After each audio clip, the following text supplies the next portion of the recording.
Stage پر رونق افروز مستند و موقر علماء کرام، مفتیان اعظام، ائمہ، حفاظ و قراء، سامعین و حضرات، عزیز بچوں، پردہ نشین ماؤں اور بہنوں، السلام علیکم ورحمۃ اللہ وبرکاتہ۔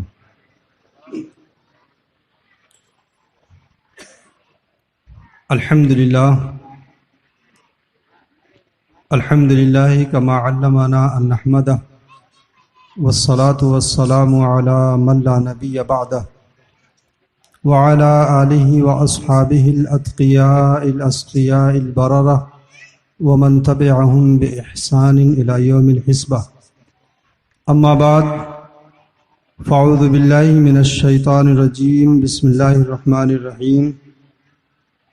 ان تنصروا اللہ ینصرکم، وقال اللہ تبارک و تعالی فی مقام آخر ان اولیاؤہ الا المتقون۔ صدق اللہ العظیم وصدق رسولہ النبی الامین المتین الکریم، ونحن علی ذلک لمن الشاہدین والشاکرین والحمد للہ رب العالمین۔ خطبہ مسنونہ کے بعد میں نے جس آیت نور کی تلاوت کا شرف حاصل کیا ہے، اس کے حوالے سے کچھ گفتگو سے پیشتر آئیے بارگاہ رسالت مآب صلی اللہ علیہ وسلم میں اپنی محبتوں ارادتوں کا خراج درود پاک کی شکل میں پیش کر لیں اور بآواز بلند درود پاک پڑھیں۔ اللہم صلی علی سیدنا شفیعنا نبینا مولانا محمد مبارک وسلم، صلاۃ و سلام دائما علیک سیدی یا رسول اللہ صلی اللہ تعالی علیہ وسلم۔ آج کی یہ نورانی محفل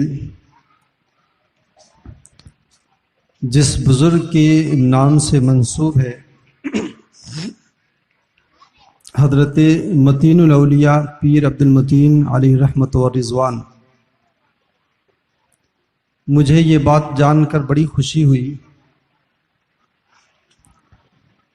کہ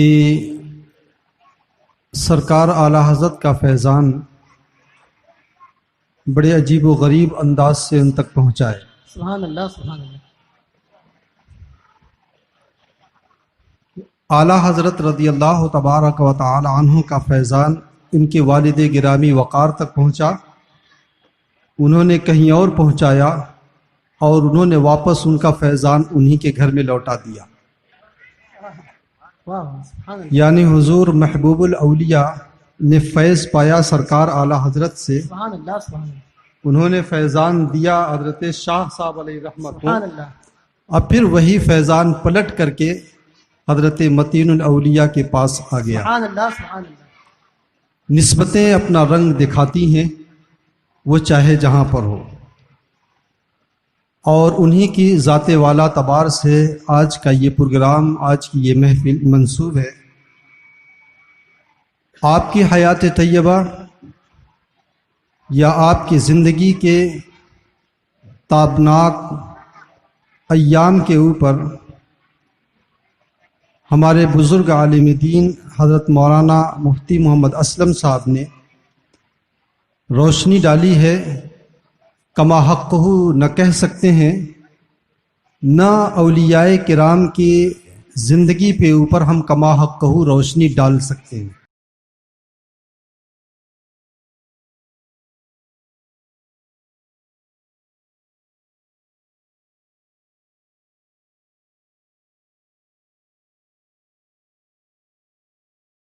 افراد ہوں گے، کلہم علی قلب ابراہیم علیہ السلام، وہ سب کے سب حضرت ابراہیم خلیل اللہ علیہ الصلوۃ والتسلیم کے زیر قدم ہوں گے، انہی کے قلب ناز سے وہ اپنی ولایت کا نور کشید کریں گے۔ یہ وہ افراد ہوتے ہیں جنہیں تصوف کی زبان میں ابدال زمانہ کہا جاتا ہے۔ ان کے بارے میں اللہ کے رسول نے فرمایا ہے کہ تدفع بہم عن اہل الارض، اس روئے زمین سے جو اہل زمین کے اوپر نازل ہونے والی مصیبتیں ٹالی جاتی ہیں، انہی ابدال زمانہ کے صدقے میں ٹالی جاتی ہیں۔ انہی ابدال زمانہ کی وجہ سے ہمارے اوپر بارشیں ہوتی ہیں، رزق کے سامان فراہم کیے جاتے ہیں۔ تو جو بھی ولی ہوتا ہے وہ کسی نہ کسی نبی کے زیر قدم ہوتا ہے، اور جو ولی جس نبی کے زیر قدم ہوتا ہے اس نبی کے اوصاف اس ولی کے اندر پائے جاتے ہیں، کیونکہ وہ جو ولی ہوتا ہے اس نبی کا مظہر ہوا کرتا ہے، اس ولی کے اس نبی کا مظہر ہوا کرتا ہے۔ اب جو انبیاء کرام علیہ الصلوۃ والتسلیم جلال کی صفت سے متصف ہیں اور جلالی ہوتے ہیں، ان انبیاء کرام علیہ الصلوۃ والتسلیم کے قدم کے اوپر جو اولیاء کرام ہوں گے ان کے اندر جلال پائیے گا، اور وہ اولیاء کرام، وہ انبیاء کرام جن کے اندر جمال ہی جمال ہوتا ہے، ان کے زیر قدم جو اولیاء کرام ہوں گے ان کے اندر جمال ہی جمال پائیے گا۔ اور یہ بھی اس سے بات سمجھ میں آئی، جو نبی جس مقام و مرتبے پر فائز ہوگا اس نبی کے زیر قدم رہنے والا ولی بھی اسی مقام و مرتبے پر فائز ہوگا، اسی انداز اسی حساب سے اس کا ہوگا۔ اب غوث اعظم رضی اللہ تعالیٰ عنہ کا ایک شعر ملاحظہ فرمائے۔ حضرت غوث اعظم رضی اللہ تعالیٰ عنہ فرماتے ہیں کہ تمام انبیاء، تمام اولیاء کرام کسی نہ کسی نبی کے زیر قدم ہیں، لیکن میں نبی رحمت صلی اللہ علیہ وسلم کے زیر قدم ہوں۔ حضرت غوث اعظم فرماتے ہیں کہ سب کے سب ولی کسی نہ کسی نبی کے زیر قدم ہیں، اور میں احمد مصطفیٰ صلی اللہ علیہ وسلم کے زیر قدم ہوں۔ یعنی بتا یہ دیا کہ اب یہ بات کھل کر کے سامنے آ گئی کہ جتنی زیادہ کامل میرے نبی کی ہستی ہے اتنی ہی زیادہ کامل میرے غوث کی غوثیت ہے۔ آقا کائنات صلی اللہ علیہ وسلم اس دنیا کے سب سے پہلے غوث ہیں، اور جو غوث ہوتا ہے تصوف کی زبان میں اسے عبداللہ کا خطاب دیا جاتا ہے۔ اس کے دو وزیر ہوتے ہیں، ایک وزیر چپ ہوتا ہے، ایک وزیر راست ہوا کرتا ہے۔ جو وزیر چپ ہوتا ہے وہ وزیر راست زیادہ طاقتور ہوا کرتا ہے، جو داہنے جانب وزیر ہوتا ہے اس کا نام عبد الرب ہوا کرتا ہے، جو بائیں جانب کا وزیر ہوتا ہے اس کا نام عبد الملک ہوا کرتا ہے۔ نبی رحمت صلی اللہ علیہ وسلم جب ظاہری حیات کے ساتھ اس دنیا میں تھے تو آپ صلی اللہ علیہ وسلم مقام قطبیت پر اور مقام غوثیت پر فائز تھے، اور آپ کے دو وزیر تھے۔ اللہ کے رسول نے ارشاد بھی فرمایا ہے کہ وزیرائے فی الارض و وزیرائے فی السماء، میرے دو وزیر زمین میں ہیں اور دو وزیر آسمان میں ہیں۔ زمین میں حضرت ابو بکر و عمر اور آسمان میں حضرت جبرائیل و میکائیل۔ تو غوث کی یہ شان ہوا کرتی ہے، اور جب یہ غوث اس دنیا سے پردہ فرما دیا کرتا ہے تو جو وزیر چپ ہوا کرتا ہے، بائیں جانب کا جو وزیر ہوتا ہے اسے غوثیت کے مقام پر فائز کر دیا جاتا ہے۔ یہ سلسلہ یوں ہی چلتا ہے۔ سرور کائنات کے بعد حضرت ابو بکر صدیق، حضرت ابو بکر کے بعد حضرت عمر فاروق، یہ سلسلہ حضرت امام حسن مصطفیٰ اور امام حسین رضی اللہ تعالیٰ عنہ تک چلا۔ آپ کے بعد یہ سلسلہ آپ کی نسلوں میں چلتا ہوا حضرت امام حسن عسکری تک جتنے بھی لوگ آئے ہیں سب کے سب غوثیت کے مقام کبریٰ کے اوپر مستقلاً فائز ہوئے ہیں، لیکن حضرت امام حسن عسکری کے بعد جتنے اولیاء کرام یا جتنے بھی اغواس زمانہ آئے ہیں وہ مستقل غوثیت کے مقام پر فائز نہیں ہوئے ہیں، بلکہ وہ امام حسن عسکری کے نائب ہو کر کے، امام حسن عسکری کے خادم ہو کر کے وہ مقام غوثیت پر فائز ہوئے ہیں۔ حضرت امام حسن عسکری کے بعد اس مقام پر مستقل اگر کوئی ہستی فائز ہوئی ہے وہ میرے غوث سرکار سیدنا سرکار بغداد رضی اللہ تعالیٰ عنہ کی ذات ہے کہ مستقل آپ اس مقام پر فائز ہوئے ہیں۔ اسی لیے تو اعلیٰ حضرت رضی اللہ تعالیٰ عنہ نے فرمایا ہے کہ اعلیٰ حضرت رضی اللہ تعالیٰ عنہ نے فرمایا ہے کہ اعلیٰ حضرت رضی اللہ تعالیٰ عنہ نے فرمایا ہے کہ اور آپ سے کہ اے میرے غوث اعظم، آپ سے پہلے جتنے بھی اغواس زمانہ آئے ہیں ان کی غوثیت کا آفتاب چمکا ضرور ہے لیکن چمکنے کے بعد وہ غروب ہو گیا ہے، لیکن آپ کا آفتاب غوثیت آج سے چمکا ہے اور حضرت امام مہدی کے ظہور تک چمکتا رہے گا۔ کیا آقا کائنات صلی اللہ علیہ وسلم سے اس قدر فیضان آپ کو ملا ہے۔ حضرت غوث اعظم رضی اللہ تعالیٰ عنہ آپ کی ولایت اور آپ کے مقام و مرتبے کا اندازہ اس بات سے لگائیں کہ اعلیٰ حضرت رضی اللہ تعالیٰ عنہ کے زمانے میں ایک سائنسداں گزرا ہے جس کا نام آئنسٹائن ہے، بڑا ماہر سائنسداں تھا۔ اس نے اپنے زمانے میں ایک کہکشاں دریافت کیا تھا اور اس نے کہا تھا میں نے ایک ایسی کہکشاں دریافت کیا ہے جو زمین سے 2 کروڑ نوری سال کے فاصلے پر ہے۔ 2 کروڑ نوری سال کا مطلب یہ ہوتا ہے نور اور روشنی جس رفتار سے سفر کرتی ہے اس رفتار سے اگر کوئی سفر کرے تو اس کہکشاں تک پہنچنے کے لیے اسے 2 کروڑ سال لگ جائیں گے، اتنے فاصلے پر وہ ہے۔ اور اس نے یہاں تک کہا تھا اگر میری زندگی 10,000 سال دے دیا جائے اور 10,000 سال تک نور کی رفتار سے میں دوڑتا رہوں اس کائنات میں، کائنات کی وسعتوں کو میں نہ پیمائش نہیں کر سکتا ہوں۔ وہ آئنسٹائن نے یہ کہا تھا 2 کروڑ نوری سال۔ آپ ذرا اندازہ تو لگائیں، کھلے آسمان کے نیچے بیٹھے ہوئے ہیں، آپ ذرا اپنا سر اٹھا کر کے پلک اٹھا کر کے آسمان کو دیکھیں، سیکنڈ نہیں لگتا ہے آپ کی آنکھوں کا نور آسمان کی سطح کو چھو دیا کرتا ہے، اس قدر تیز رفتار ہوتی ہے نور کی۔ اب اتنی تیز رفتاری کے ساتھ کوئی سفر کرے اور 2 کروڑ سال تک سفر کرتا رہے تب جا کر کے اس کہکشاں تک پہنچے گا۔ لیکن غوث اعظم رضی اللہ تعالیٰ عنہ کی نگاہوں کا عالم آپ دیکھیں۔ کسی ولی نے حضرت تاج العارفین نے کہا تھا وہ مرد خدا نہیں ہے جو ہتھیلی کے اوپر کائنات کو نہ دیکھ لے۔ حضرت جنید بغدادی نے کہا تھا کہ وہ مرد خدا نہیں ہے جو اس کائنات کو اپنے انگوٹھے کے ناخون میں نہ دیکھ لے۔ لیکن میرے غوث اعظم نے فرمایا تھا کہ نظر تو الی بلاد اللہ جمعان کخردلۃ علی حکم اتصالی، میں نے ساری کائنات کو ایسے دیکھا ہے جیسے ہتھیلی کے اوپر رائی کا دانہ دیکھتا ہوں۔ یہ غوث اعظم رضی اللہ تعالیٰ عنہ کا مقام ہے۔ آپ ذرا اندازہ لگائیں، آپ بھی ماننے والے ہیں، ہم بھی ماننے والے ہیں۔ غوث اعظم کا فرمان ہے میں مشرق میں رہوں، میرا مرید مغرب میں رہے، اور اگر اس کا صدر کھل جائے میں یہاں سے تصرف فرما کر کے اس کے صدر کو ڈھانپ دیا کرتا ہوں۔ اس قدر تصرف کو اللہ تبارک و تعالی نے عطا فرمایا ہے۔ 4 اولیاء کرام اس کائنات میں ہیں جو اس دنیا سے پردہ فرمانے کے بعد بھی تصرف کرتے ہیں، جن میں ایک سرکار بغداد رضی اللہ تبارک و تعالی عنہ ہیں۔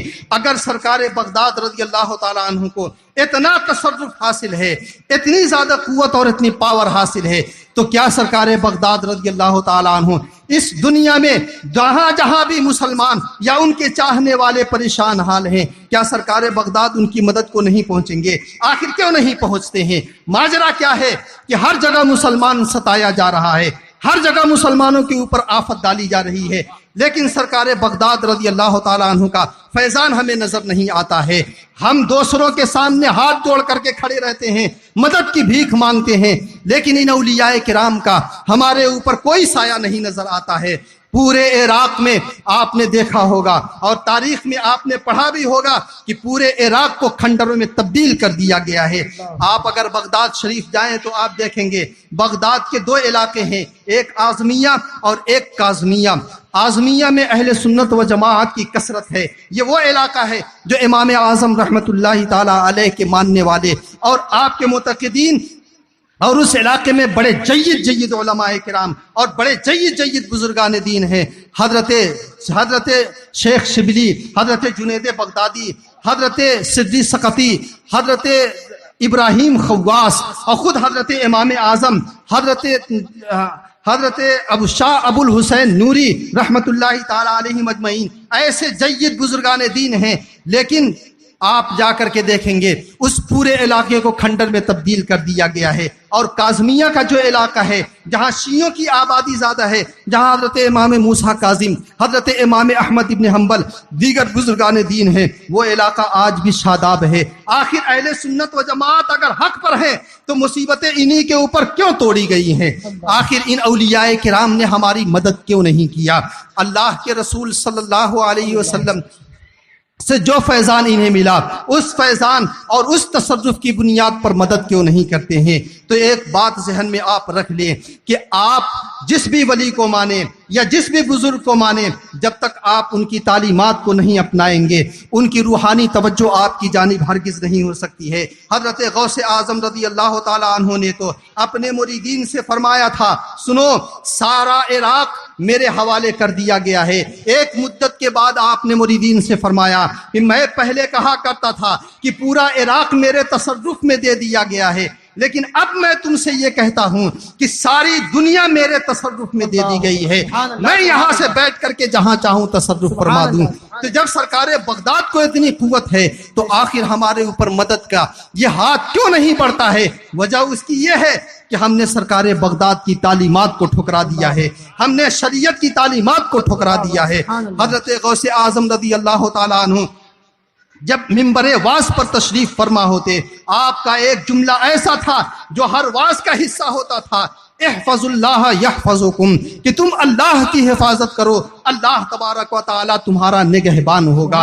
اللہ تبارک کے رسول صلی اللہ علیہ وسلم کی حدیث بھی ہے، حضرت عبداللہ ابن مسعود رضی اللہ تعالی عنہ سے مروی ہے، اللہ کے رسول نے صاف فرمایا ہے احفظ اللہ یحفظکم، تم اللہ کی حفاظت کرو، اللہ تمہاری حفاظت کرے گا۔ قرآن پاک میں جس آیت کریمہ کی تلاوت کا شرف میں نے حاصل کیا اس کا مفہوم بھی یہی ہے، انصر اللہ ینصرکم، تم اللہ کی مدد کرو، اللہ تبارک و تعالی تمہاری مدد فرمائے گا۔ آپ جانتے ہیں رب کا، ان بچوں کو یہاں سے ہٹا دیجیے، ہٹا دیجیے ان بچوں کو، ہٹا، ادھر چلی جاؤ بیٹی۔ درود پاک پڑھیں، اللہم صلی علی سیدنا محمد مبارک صلی صلاۃ و سلام علیک سیدی یا رسول اللہ صلی اللہ علیہ وسلم۔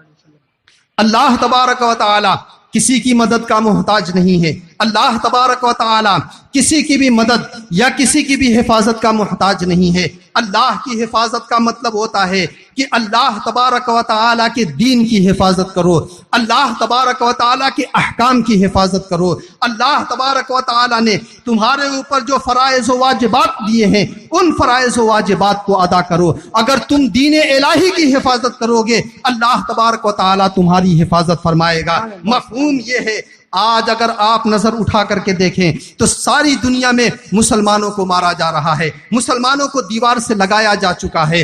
آقائے کائنات صلی اللہ علیہ وسلم کی وہ حدیث بار بار میرے حاشیہ ذہن پہ ابھرتی ہے جو حضرت ثوبان رضی اللہ تعالیٰ عنہ سے اللہ کے رسول صلی اللہ علیہ وسلم نے فرمایا تھا، کیف یا ثوبان اذا تداعى لكم سائر الامم، اے ثوبان اس وقت تمہارا کیا عالم ہوگا جب ساری دنیا کی ساری قومیں تمہارے اوپر ٹوٹ پڑیں گی۔ اور ان کے ٹوٹنے کا انداز یہ ہے، مثال دے کر کے اللہ کے رسول نے فرمایا تھا جس طریقے سے دسترخوان پہ بیٹھے ہوئے لوگ گوشت کے پیالے پر ٹوٹ پڑتے ہیں، ہر شخص اس کے اوپر قبضہ جمانے کی کوشش کرتا ہے، اسی طریقے سے تمہارے اوپر ساری قومیں ٹوٹ پڑیں گی۔ جو آئے گا وہ تمہیں بہا لے جائے گا، جو آئے گا وہ تمہیں گزند پہنچائے گا۔ حضرت ثوبان رضی اللہ تعالیٰ عنہ نے عرض کیا یا رسول اللہ امن قلت یومئذ، یا رسول اللہ تعداد ہماری کم ہوگی، ورنہ ہم تو 313 جب تھے تب بھی ہم نے ناکو تلے چنے چبوا دیے تھے۔ اللہ کے رسول صلی اللہ علیہ وسلم فرماتے ہیں نہیں،